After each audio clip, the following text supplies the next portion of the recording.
성경 묵상을 돕는 해설 가이드입니다. 안녕하세요. 묵상 코치입니다. 함께 읽고 나눌 말씀은 창세기 6장 1절에서 22절까지 말씀입니다. 창세기 6장은 3장에서 시작된 인간의 죄가 최고조에 이른 시대적 상황을 보여줍니다. 인간의 부패와 타락은 하나님의 홍수 심판을 불렀습니다.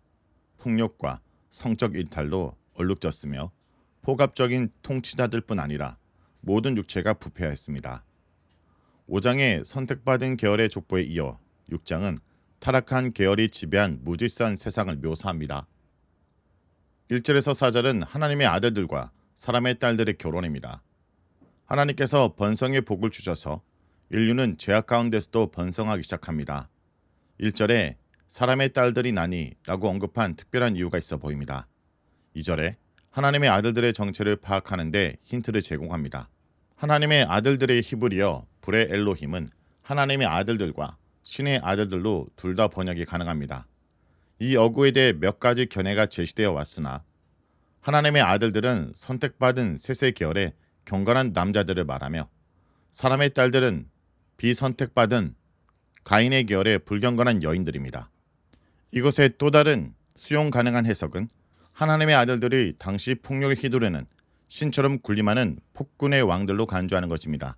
고대 가나안 지역의 왕들은 신의 아들이라는 호칭으로 불렸습니다. 이 포갑적인 독재자들이 사람의 딸들을 자신들이 원하는 대로 취하여 성적 일탈을 일삼으며 자녀를 낳았다는 해석입니다.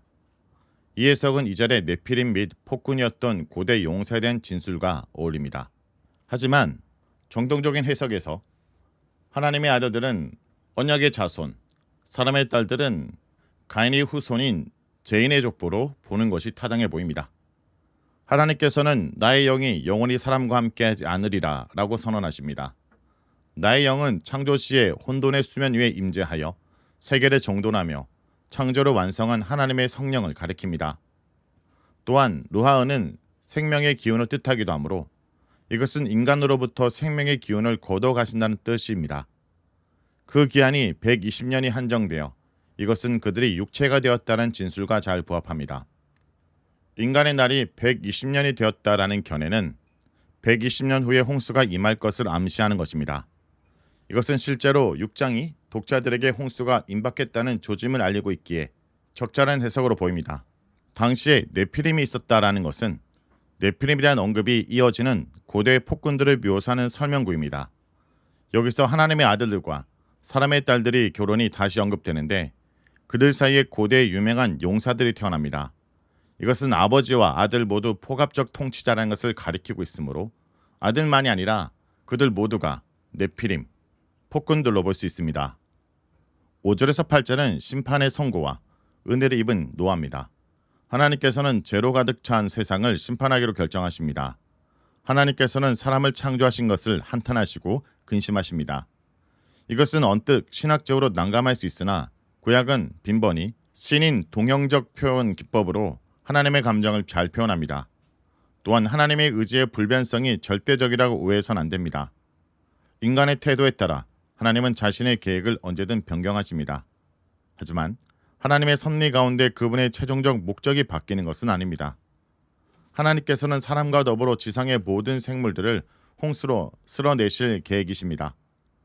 수중 생물들은 홍수의 참사에 제외되는데 그들이 물에 살기 때문입니다. 그러나 노아는 여호와의 은혜를 입습니다. 9절에서 13절은 노아의 족보와 부패한 땅입니다.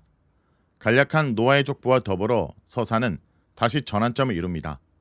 노아에 대한 인물평가가 이어지는데 그는 그 시대의 완전한 자였으며 하나님과 늘 동행하던 자입니다. 완전한 자란 흠없는 이란 뜻으로 이 표현은 흠없는 짐승에서 사용됩니다. 그가 하나님과 동행했다는 말은 에녹의 삶과 병행을 이룹니다. 에녹처럼 노아도 홍수의 죽음을 경험하지 않습니다. 노아는 세 아들 곧 셈, 함, 야벳을 낳습니다. 노아 시대의 세상은 극도로 부패하고 포악해졌습니다. 모든 육체란 모든 사람을 말하는데 이것은 온 세상의 타락과 부패가 거역자와 같은 특정 집단의 문제가 아닌 전체의 문제임을 명확히 적시합니다. 인간은 알 수 없으나 하나님께서는 자신이 설정해 두신 제 임계량이 있습니다. 오래 참으시는 사랑의 하나님이시지만 제 임계점을 넘으면 하나님의 심판이 실행됩니다. 홍수 심판의 이유는 인간의 부패와 타락 때문입니다. 흥미롭게도 메소포타미아 홍수 신화에서는 하늘의 신들이 지상의 인구 번성으로 그들의 소음이 하늘에까지 올라오자 불면증을 시달리고 견디지 못한 신들이 해를 열어 인구를 쏟아내기 위해 홍수를 일으킨답니다. 즉 인간의 죄가 홍수의 원인이 아닙니다. 그러나 성경은 홍수의 원인이 인간이 하나님의 말씀으로 심히 보기 좋게 만든 이 세상을 심히 한탄이 나오고 근심이 나오는 세상으로 만드는 죄의 원인에 있습니다. 14절에서 17절은 방주를 지으라는 명령입니다. 하나님께서는 노아에게 고르페 나무로 방주를 지으라고 명하십니다. 이 나무는 그 지역에서 생산되는 삼나무 종류로 추정됩니다. 배의 안팎으로 역정을 칠해야 합니다. 방주의 크기가 지시됩니다. 가로가 300규빗으로 150m, 세로가 150규빗으로 75m, 높이가 50규빗으로 25m입니다. 실제로 선박 전문가들에 의하면 이 비율은 대형 선박이 커다란 파도를 견딜 수 있게 할 만큼 과학적으로 대단히 안정적인 비율이라고 말합니다. 위에는 창을 내고 문은 옆으로 내며 방주는 3층으로 나뉩니다. 하나님께서는 홍수를 일으켜 모든 생물을 멸절하라고 예고하십니다. 18절에서 22절은 노아 가족과 생물의 보존입니다. 하나님께서 노아와는 언약을 세우겠다 약속하십니다. 이 언약은 홍수 후 체결됩니다. 하나님께서는 노아와 그의 가족을 보존하십니다. 노아에게는 지상의 모든 생물들을 암수 한 쌍씩 방주로 이끌라는 임무가 주어집니다. 모든 짐승들이 그 종류대로 내게로 나올 것이다 라고 말합니다. 노아는 자신의 가족과 모든 짐승을 위한 식량도 준비해야 합니다. 자, 여기까지가 오늘 본문의 내용입니다. 여러분, 오늘 우리가 지어야 될 방주는 무엇입니까? 그것은 화려한 성취가 아니라 세상과 섞이지 않은 거룩한 구별됨입니다. 모두가 더 많이, 더 높이를 외칠 때 더 깊이, 더 낮게 하나님과 동행하는 삶이 바로 방주를 짓는 일입니다. 방주 안팎으로 칠해진 역청은 세상의 가치관과 제약이 우리 영혼 안에 스며들지 못하게 하는 기도의 벽이자 말씀의 보호막입니다.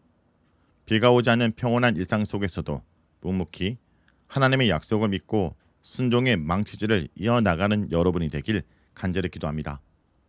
말씀을 놓고 기도하겠습니다. 주님, 이 세상 속에서도 하나님의 말씀으로 집짓고 살아간 자가 되게 하여 주옵소서. 노아가 말씀을 순종하여 평생 방주를 만들고 살아갔듯이 오늘 우리 가정 속에, 우리 일터 속에 기도의 역청을 바르게 하시고 말씀의 잣나무를 견고히 세우게 하여 주옵소서. 보이지 않는 구원의 약속을 보이는 현실보다 더 신뢰하게 하시고 하나님께서 그만하면 되었다 하실 때까지 묵묵히 순종의 망치질을 하는 자가 되게 하여 주옵소서. 예수의 이름으로 기도합니다. 아멘.